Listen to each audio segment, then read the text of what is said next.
ഈശോ മിശിഹായ്ക്ക് സ്തുതിയായിരിക്കട്ടെ. പ്രിയപ്പെട്ട സഹോദരങ്ങളെ, ഞാൻ ഷിബു ജെയിംസ്. സാമീഡിയ എന്ന നമ്മുടെ യൂട്യൂബ് ചാനലിലേക്ക് എല്ലാ സുഹൃത്തുക്കൾക്കും സ്വാഗതം. 2025 ലോഗോസിന്റെ പഠനമാണ് ഈ ചാനലിലൂടെ നടത്തപ്പെടുന്നത്. ഇത് ചോദ്യോത്തരങ്ങളുടെ ലൂക്കായുടെ സുവിശേഷം 23-ാം അധ്യായം 2-ാമത്തെ വീഡിയോയാണ്. ഇതിനു സമാന്തരമായി തന്നെ മോക്ക് ടെസ്റ്റുകളും നടത്തുന്നുണ്ട്. മോക്ക് ടെസ്റ്റിൽ പങ്കെടുക്കാൻ താല്പര്യമുള്ളവർക്ക് ഇനിയും രജിസ്ട്രേഷൻ നടത്തി ജോയിൻ ചെയ്യാവുന്നതാണ്. പഠനസഹായി പുസ്തകം ആവശ്യമുള്ളവരും സ്ക്രീനിൽ കാണുന്ന നമ്പറിൽ ബന്ധപ്പെടുക. ഒന്നാമത്തെ ചോദ്യം, ലൂക്ക അധ്യായം 23-ന്റെ 4-ാമത്തെ തലക്കെട്ട് യേശുവിനെ കുരിശിൽ തറയ്ക്കുന്നു. 2. യേശുവിനെ അവർ കൊണ്ടുപോകുമ്പോൾ എവിടെ നിന്ന് ആ വഴി വന്ന ശിമയോൻ എന്ന കിറേനക്കാരനെയാണ് പിടിച്ചു നിർത്തി കുരിശു ചുമലിൽ വച്ച് യേശുവിൻ്റെ പുറകെ ചുമന്നുകൊണ്ടുവരാൻ നിർബന്ധിച്ചത്? നാട്ടിൻ പുറത്തുനിന്ന്. 3. യേശുവിൻ്റെ കുരിശു ചുമന്ന ശിമയോൻ എവിടത്തുകാരനായിരുന്നു? കിറേനക്കാരൻ. 4. എന്ത് ചുമലിൽ വച്ച് യേശുവിൻ്റെ പുറകെ ചുമന്നുകൊണ്ടുവരാനാണ് അവർ ശിമയോനെ നിർബന്ധിച്ചത്? കുരിശ്. 5. യേശുവിൻ്റെ പിന്നാലെ ചെന്നിരുന്നത് ആരെല്ലാം?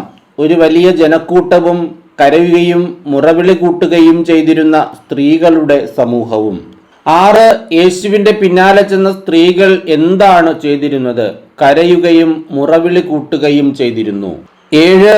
ഒരു വലിയ ജനക്കൂട്ടവും കരയുകയും മുറവിളി കൂട്ടുകയും ചെയ്തിരുന്ന സ്ത്രീകളുടെ സമൂഹവും യേശുവിൻ്റെ പിന്നാലെ പോയിരുന്നു. അവരുടെ നേരെ തിരിഞ്ഞ് യേശു പറഞ്ഞതെന്ത്?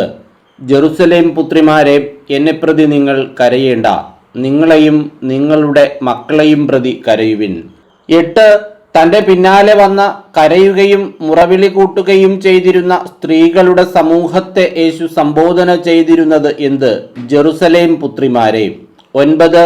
ജെറുസലേം പുത്രിമാരെ, നിങ്ങൾ എന്നെ പ്രതി കരയേണ്ട, ആരെ പ്രതി കരയുവിൻ എന്നാണ് യേശു അവരോട് പറഞ്ഞത്? നിങ്ങളെയും നിങ്ങളുടെ മക്കളെയും പ്രതി. 10. നിങ്ങളെയും നിങ്ങളുടെ മക്കളെയും പ്രതി കരയുവിൻ എന്ന് അവരോട് യേശു പറയാൻ കാരണമെന്ത്?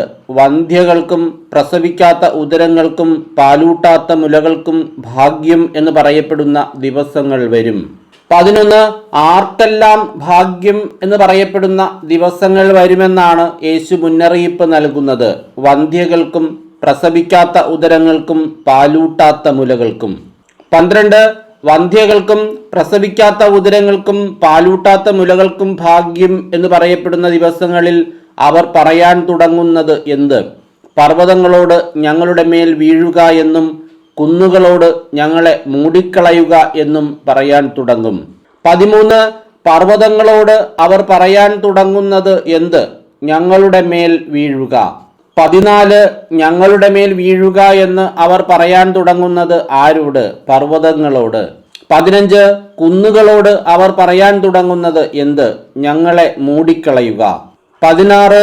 ഞങ്ങളെ മൂടിക്കളയുക എന്ന് അവർ പറയാൻ തുടങ്ങുന്നത് ആരോട്? കുന്നുകളോട്. 17. അവർ ഇങ്ങനെയാണ് ചെയ്യുന്നതെങ്കിൽ ഉണങ്ങിയതിന് എന്തു സംഭവിക്കും? ലൂക്ക 23:31 പ്രകാരം പൂരിപ്പിക്കുക. പച്ചത്തടിയോട്. 18. പച്ചത്തടിയോട് അവർ ഇങ്ങനെയാണ് ചെയ്യുന്നതെങ്കിൽ എന്ത് സംഭവിക്കും എന്ന് യേശു ചോദിക്കുന്നത് എന്തിന്? ഉണങ്ങിയതിന്. 19. യേശുവിനോട് കൂടെ വധിക്കാൻ അവർ കൂട്ടിക്കൊണ്ടുപോയത് ആരെ? കുറ്റവാളികളായ മറ്റു 2 പേരെ. 20. കുറ്റവാളികളായ മറ്റു 2 പേരെ യേശുവിനോട് കൂടെ അവർ എന്തിനാണ് കൂട്ടിക്കൊണ്ടുപോയത്? വധിക്കാൻ. 21. യേശുവിനെ അവർ കുരിശിൽ തറച്ച സ്ഥലമേത്? തലയോട്. 22. ആ തലയോട് എന്ന സ്ഥലത്ത് യേശുവിനെ അവർ കുരിശിൽ തറച്ചു. ഒപ്പം കുരിശിൽ തറച്ചത് ആരെ? ആ കുറ്റവാളികളെയും. 23. യേശുവിൻ്റെ ഇരുവശങ്ങളിലുമായി കുരിശിൽ തറച്ചതാരെ?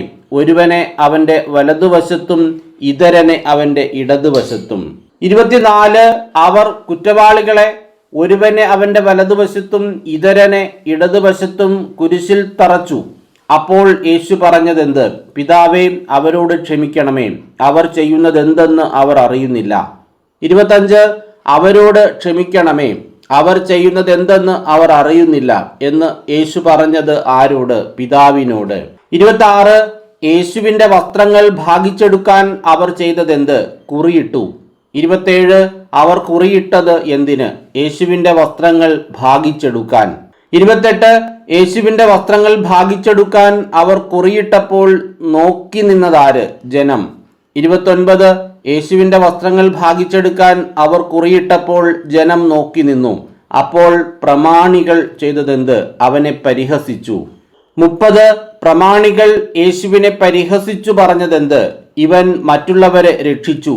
ഇവൻ ദൈവത്തിന്റെ ക്രിസ്തുവാണെങ്കിൽ, അവിടുത്തെ തിരഞ്ഞെടുക്കപ്പെട്ടവനാണെങ്കിൽ തന്നെ തന്നെ രക്ഷിക്കട്ടെ. 31 ഇവൻ ആരെ രക്ഷിച്ചു എന്നാണ് പ്രമാണികൾ പരിഹസിച്ചു പറഞ്ഞത്? മറ്റുള്ളവരെ. 32 ഇവൻ ആരാണെങ്കിൽ തന്നെ തന്നെ രക്ഷിക്കട്ടെ എന്നാണ് പ്രമാണികൾ പറഞ്ഞത്? ദൈവത്തിന്റെ ക്രിസ്തുവാണെങ്കിൽ, അവിടുത്തെ തിരഞ്ഞെടുക്കപ്പെട്ടവനാണെങ്കിൽ. 33 ഇവൻ ദൈവത്തിന്റെ ക്രിസ്തുവാണെങ്കിൽ, അവിടുത്തെ തിരഞ്ഞെടുക്കപ്പെട്ടവനാണെങ്കിൽ എന്തു ചെയ്യട്ടെ എന്നാണ് പ്രമാണികൾ പറഞ്ഞത്? തന്നെ തന്നെ രക്ഷിക്കട്ടെ. 34 നീ യഹൂദരുടെ രാജാവാണെങ്കിൽ നിന്നെ തന്നെ രക്ഷിക്കുക. ഇങ്ങനെ പരിഹസിച്ചു പറഞ്ഞതാര്? പടയാളികൾ. 35 പടയാളികൾ വിനാഗിരി കൊടുത്തുകൊണ്ട് യേശുവിനെ പരിഹസിച്ചു പറഞ്ഞതെന്ത്? നീ യഹൂദരുടെ രാജാവാണെങ്കിൽ നിന്നെ തന്നെ രക്ഷിക്കുക. 36 പടയാളികൾ യേശുവിന് എന്താണ് കൊടുത്തത്? വിനാഗിരി. 37 യേശുവിന്റെ തലയ്ക്കു മീതെ ഉണ്ടായിരുന്ന ലിഖിതമെന്ത്? ഇവൻ യഹൂദരുടെ രാജാവ്. 38 യേശുവിനെ ദുഷിച്ചു പറഞ്ഞതാര്? കുരിശിൽ തൂക്കപ്പെട്ടിരുന്ന കുറ്റവാളികളിൽ ഒരുവൻ. 39 കുരിശിൽ തൂക്കപ്പെട്ടിരുന്ന കുറ്റവാളികളിൽ ഒരുവൻ യേശുവിനെ ദുഷിച്ചു പറഞ്ഞതെന്ത്? നീ ക്രിസ്തു അല്ലേ? നിന്നെയും ഞങ്ങളെയും രക്ഷിക്കുക. 40 നീ ക്രിസ്തുവല്ലേ? നിന്നെയും ഞങ്ങളെയും രക്ഷിക്കുക എന്ന് യേശുവിനെ ദുഷിച്ചു പറഞ്ഞതാര്? കുരിശിൽ തൂക്കപ്പെട്ടിരുന്ന കുറ്റവാളികളിൽ ഒരുവൻ. 41 നീ ക്രിസ്തുവല്ലേ? നിന്നെയും ഞങ്ങളെയും രക്ഷിക്കുക എന്ന് കുരിശിൽ തൂക്കപ്പെട്ടിരുന്ന കുറ്റവാളികളിൽ ഒരുവൻ യേശുവിനെ ദുഷിച്ചു പറഞ്ഞപ്പോൾ അപരൻ ചെയ്തതെന്ത്? അവനെ ശകാരിച്ചു. 42 കുരിശിൽ തൂക്കപ്പെട്ട കുറ്റവാളികളിൽ ഒരുവനെ ശകാരിച്ച അപരൻ പറഞ്ഞതെന്ത്? നീ ദൈവത്തെ ഭയപ്പെടുന്നില്ലേ? നീയും അതേ ശിക്ഷാവിധിയിൽ തന്നെയാണല്ലോ. നമ്മുടെ ശിക്ഷാവിധി ന്യായമാണ്. നമ്മുടെ പ്രവൃത്തികൾക്ക് തക്ക പ്രതിഫലം നമുക്ക് ലഭിച്ചിരിക്കുന്നു. ഇവൻ ഒരു തെറ്റും ചെയ്തിട്ടില്ല. 43 നീ ആരെ ഭയപ്പെടുന്നില്ലേ എന്നാണ് അപരൻ കുരിശിൽ തൂക്കപ്പെട്ട കുറ്റവാളികളിൽ ഒരുവനോട് ശകാരിച്ചു പറഞ്ഞത്? ദൈവത്തെ. 44 നമ്മുടെ എന്തിനു തക്ക പ്രതിഫലം നമുക്ക് ലഭിച്ചിരിക്കുന്നു എന്നാണ് അപരൻ കുരിശിൽ തൂക്കപ്പെട്ട കുറ്റവാളികളിൽ ഒരുവനെ ശകാരിച്ചു പറഞ്ഞത്? നമ്മുടെ പ്രവൃത്തികൾക്ക്. 45 നമ്മുടെ പ്രവൃത്തികൾക്ക് എന്ത് നമുക്ക് ലഭിച്ചിരിക്കുന്നു എന്നാണ് അപരൻ കുരിശിൽ തൂക്കപ്പെട്ട കുറ്റവാളികളിൽ ഒരുവനെ ശകാരിച്ചു പറഞ്ഞത്? തക്ക പ്രതിഫലം. 46 ഇവൻ യേശു എന്തു ചെയ്തിട്ടില്ല എന്നാണ് അപരൻ, അതായത് കുറ്റവാളികളിൽ അപരൻ പറഞ്ഞത്? ഒരു തെറ്റും ചെയ്തിട്ടില്ല. 47 ഇവൻ ഒരു തെറ്റും ചെയ്തിട്ടില്ല എന്ന് പറഞ്ഞതിനെ തുടർന്ന് അപരൻ പറഞ്ഞതെന്ത്? യേശുവേ, നീ നിന്റെ രാജ്യത്ത് പ്രവേശിക്കുമ്പോൾ എന്നെയും ഓർക്കണമേ. 48 യേശുവേ, നീ എവിടെ പ്രവേശിക്കുമ്പോൾ എന്നെയും ഓർക്കണമേ എന്നാണ് അപരൻ പറഞ്ഞത്? നിന്റെ രാജ്യത്ത്. 49 യേശുവേ, നീ നിന്റെ രാജ്യത്ത് പ്രവേശിക്കുമ്പോൾ എന്നെയും ഓർക്കണമേ എന്ന് പറഞ്ഞ അപരനോട് യേശു അരുൾ ചെയ്തത് എന്ത്? സത്യമായി ഞാൻ നിന്നോട് പറയുന്നു, നീ ഇന്ന് എന്നോട് കൂടെ പർദീസയിൽ ആയിരിക്കും. 50 സത്യമായി ഞാൻ നിന്നോട് പറയുന്നു, നീ ഇന്ന് എന്നോട് കൂടെ എവിടെയായിരിക്കും എന്നാണ് യേശു അപരനോട് പറഞ്ഞത്? പർദീസായിൽ. 51 ലൂക്ക അധ്യായം 23 5 തലക്കെട്ട് യേശുവിന്റെ മരണം. 52 യേശു അവനോട് അരുൾ ചെയ്തു, സത്യമായി ഞാൻ നിന്നോട് പറയുന്നു, നീ ഇന്ന് എന്നോട് കൂടെ പർദീസായിൽ ആയിരിക്കും. അപ്പോൾ എത്ര മണിക്കൂറായിരുന്നു? ഏകദേശം 6 മണിക്കൂർ. 53 ലൂക്ക 23:44 പ്രകാരം ഭൂമി മുഴുവൻ അന്ധകാരം വ്യാപിച്ചത് എപ്പോൾ? 9 മണിക്കൂർ വരെ. 54 9 മണിക്കൂർ വരെ ഭൂമി മുഴുവൻ വ്യാപിച്ചതെന്ത്? അന്ധകാരം.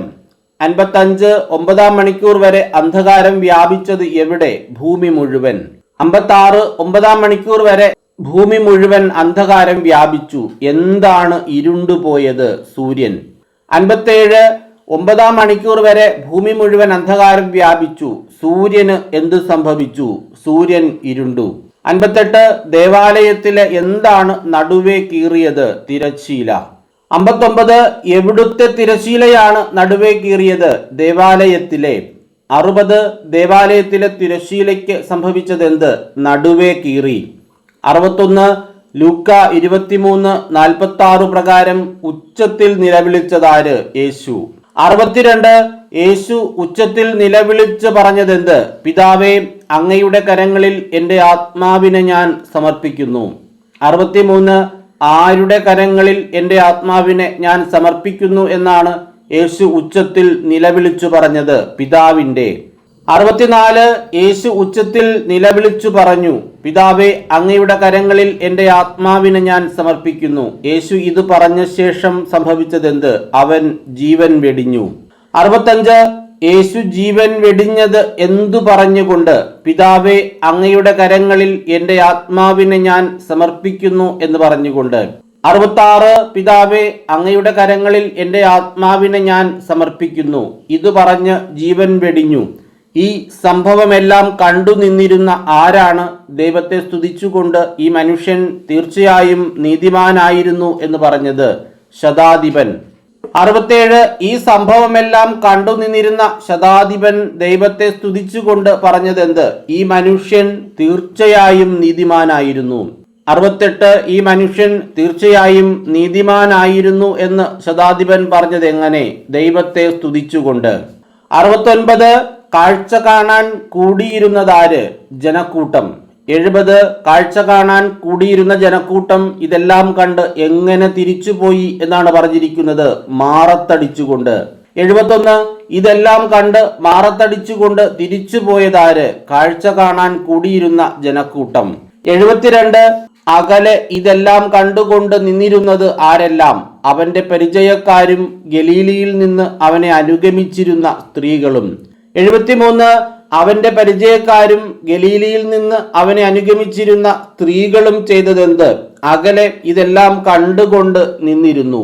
74 അവന്റെ പരിചയക്കാരും എവിടെ നിന്ന് അവനെ അനുഗമിച്ചിരുന്ന സ്ത്രീകളുമാണ് അകലെ ഇതെല്ലാം കണ്ടുകൊണ്ട് നിന്നിരുന്നത്? ഗലീലിയിൽ നിന്ന്. 75 ലൂക്ക 23 അധ്യായം 6 തലക്കെട്ട് യേശുവിനെ സംസ്കരിക്കുന്നു. 76 യഹൂദരുടെ ഒരു പട്ടണം എന്ന് ലൂക്ക 23:50 പറഞ്ഞിരിക്കുന്ന സ്ഥലമേത്? അരിമത്തിയ.